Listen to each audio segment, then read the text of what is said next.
Hey guys, welcome back to A&J Education YouTube channel. In today's video, we're talking about careers for PhD students, career progression opportunities. So if you're contemplating doing a PhD in arts and humanities and not sure or have questions, keep watching.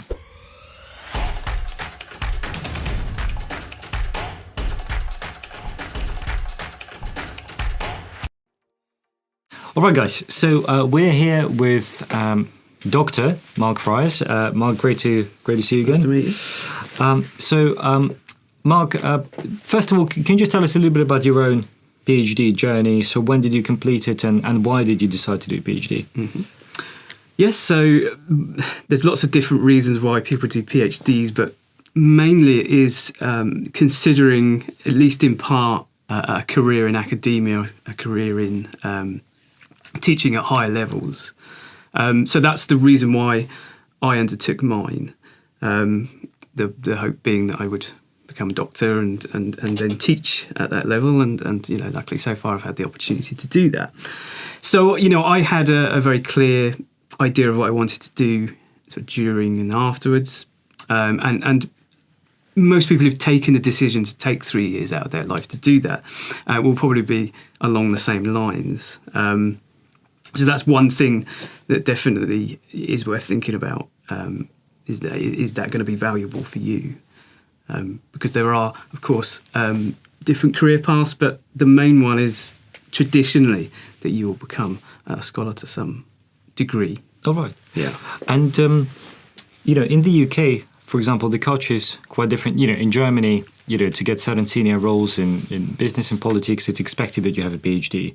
But in the UK and America, other countries, it's not. So, you know, outside of academia, is PhD actually useful?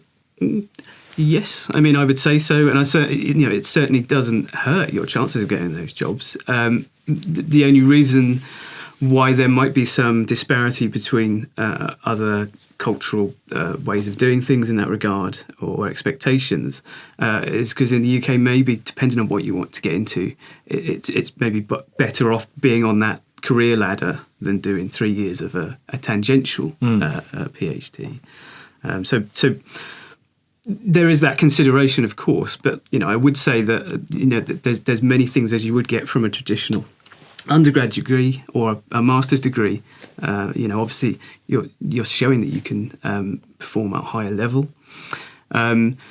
What the PhD really shows is that you're self-motivated, in that you don't need much supervision in the way that you formulate what you want to do, and then you go ahead and do it. And it's very much the emphasis is on you knowing what you want to do and how you want to implement that. So these are the skills that employers are looking for, certainly. And, you know, at those higher levels of senior management or project management or anything like those, I can certainly see that there's directly transferable skills from the PhD, you know, into those job positions, perhaps.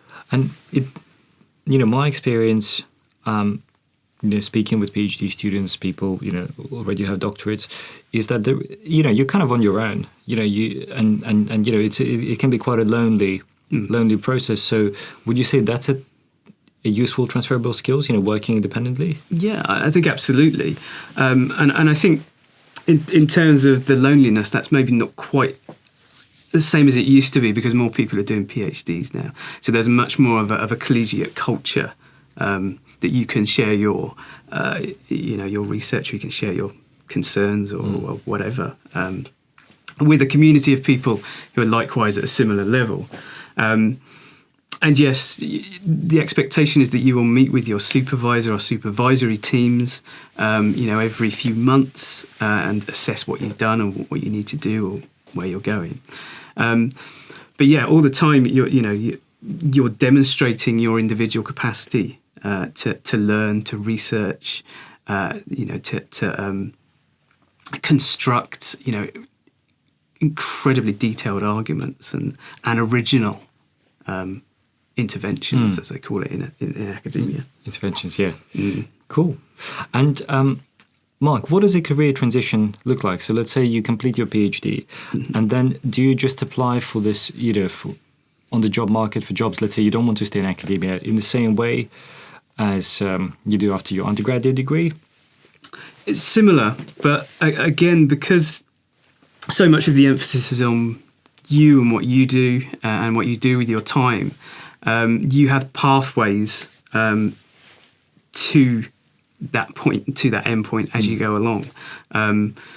So you would typically do something called personal and professional development, and you'll choose modules, or you'll go to meetings with people who usually from the outside world. So they might work for heritage industries or charities or museums or many other things. Or that was my experience anyway of how that worked.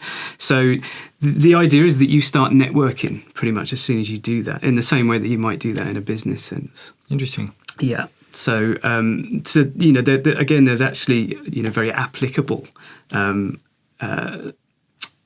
of the PhD, into the working world. Interesting. All right. Mark, this was useful. And guys, if you haven't already, do sign up for my newsletter on university admissions, tips and tricks and CV building, like conferences, workshops, seminars that I share in the newsletter every 3 weeks. All really cool stuff, low-hanging fruit that you can do free of charge online to beef up your resume, to beef up those networking opportunities, kind of increase your luck surface area. But Mark, just wrapping this up, what would be your top 3 takeaways, for students who are currently doing, contemplating PhDs but are not sure, any top 3 tips on what they can do to make an informed decision that's right for them? Mm-hmm. Well, first of all, it is that networking thing. It's put yourself in front of people, let them know what you're doing, let them know what what you might intend to do with this, and how you can use those skills that you clearly have been developing as you go through the PhD. Again, secondly, maybe be clear about that pathway. And as you go along, there's certain opportunities for you to develop relationships. To get experience. So again, with the understanding that the PhD is something that you're very much driving, well, that's something else that you can do yourself. You can take that onus and responsibility into your own hands and work out how that career development is going to look. And you can start doing that, from day one, really. Got it. Well, this was, really useful. Guys, hope you enjoyed it. Please don't forget to like and subscribe to our channel. It helps us to share the hard work that we're putting into this channel with more people out there. But for now, Mark, thank you very much. Thank you for your time. And all the best, guys.